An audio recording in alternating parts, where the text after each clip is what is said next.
So, let's take a look at Psalms 22 this morning and see what David says about the Messiah.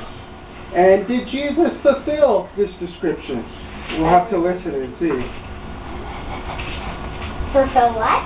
Did Jesus fulfill this description? Does this fit what happened to Jesus? We'll see. Okay, here's the first verse. Psalms 22, verse 1. My God, why have you abandoned me? That's true. What did Jesus call out on the cross, Stephen? My God, why have you forsaken me? My God, why have you forsaken me? Why have you abandoned me? Why are you so far away when I groan for help? Every day I call to you, my God, but you do not answer. Every night you hear my voice, but I find no relief. Yet you are holy, enthroned on the praises of Israel. Our ancestors trusted in you, and you rescued them. They cried out to you, and were saved. They trusted in you and were never disgraced. But I am a worm and not a man. That's quite a preacher to call yourself, isn't it? A worm. I am a worm and not a man. I am scorned and despised by all. Everyone who sees me mocks me. They sneer and shake their heads, saying, "This is the one who relies on the Lord. Then let the Lord save him. If the Lord loves him so much, let the Lord rescue him."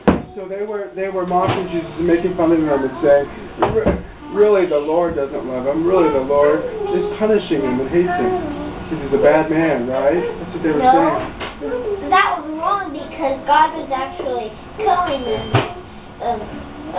so that He could save His sheep and everybody. That is exactly right, Stephen. We're going to read more about that in Isaiah 53 because Isaiah 53 explains why Jesus died, what the reason was for that. So here, let me read a little bit more. You brought me safely from my mother's womb and led me to trust you at my mother's breast.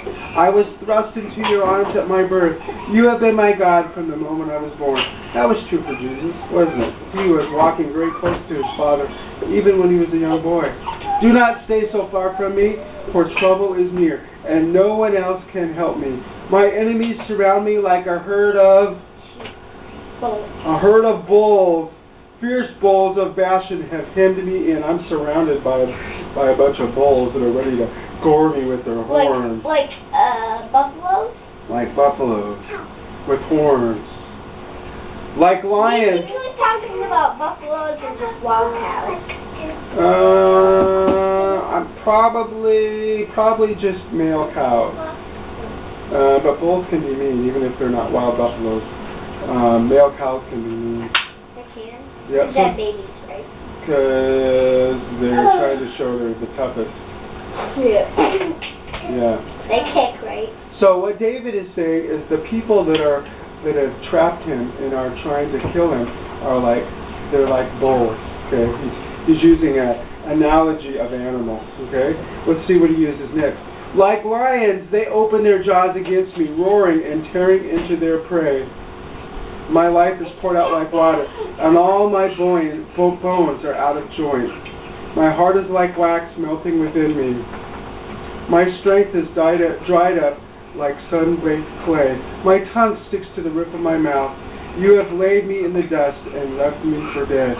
So, what was true about Jesus on the cross is probably a lot of his bones were pulled out of joint because he was hanging in a position that were really not made to hang, and he was hanging from his hands, and it's possible that all of his shoulders were pulled out of joint.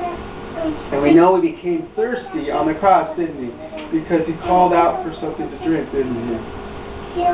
His tongue was sticking to the roof of his mouth, right? Okay. Like no gravity in his mouth. Yes. Okay. My enemies surrounded me like a pack of dogs. An evil gang closes in on me. They have pierced my hands and my feet. I can count all my bones. My enemies stare at me and gloat. They divide my garments among themselves and throw dice for my clothing. Wow. So, David sees a picture of somebody's hands and feet being pierced, and his clothes being gambled for with dice. Let's turn to Matthew and see how Matthew describes what happened to Jesus when he was on the cross, and see if it sounds anything like what was just read.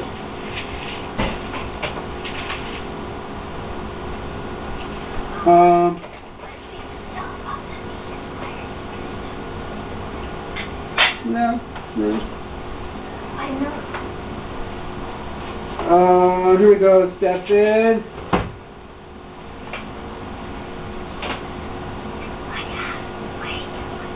After they nailed Jesus to the cross, the soldiers gambled for his clothes. This is in Matthew chapter 27. They gambled for his clothes by throwing dice. That's exactly what David said, wasn't it?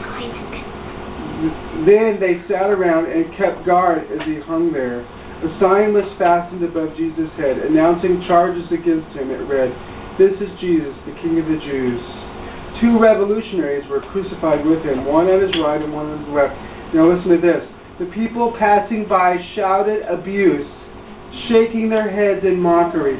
"Look at you now," they yelled at him. "You said you were going to destroy the temple and build it in 3 days. Well then, if you are the Son of God, save yourself and come down from the cross." They were making fun of him, weren't they, while he was dying on the cross. The leading priests and teachers of the law and elders also mocked Jesus. "He saved others," they scoffed, "but he can't save himself. So he is the King of Israel, is he? Let him come down from the cross right now, and we will believe in him." Listen to this. He trusted God, so let God rescue him now, if he wants him. For he said, "I am the Son of God." So Jesus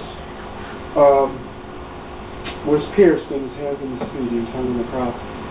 He became thirsty, and he cried out for something to drink. And he was mocked and made fun of as he was dying on the cross. And the soldiers bet, they played games to see who would win his clothes. So all the things that David described in Psalms 22 is what happened to Jesus.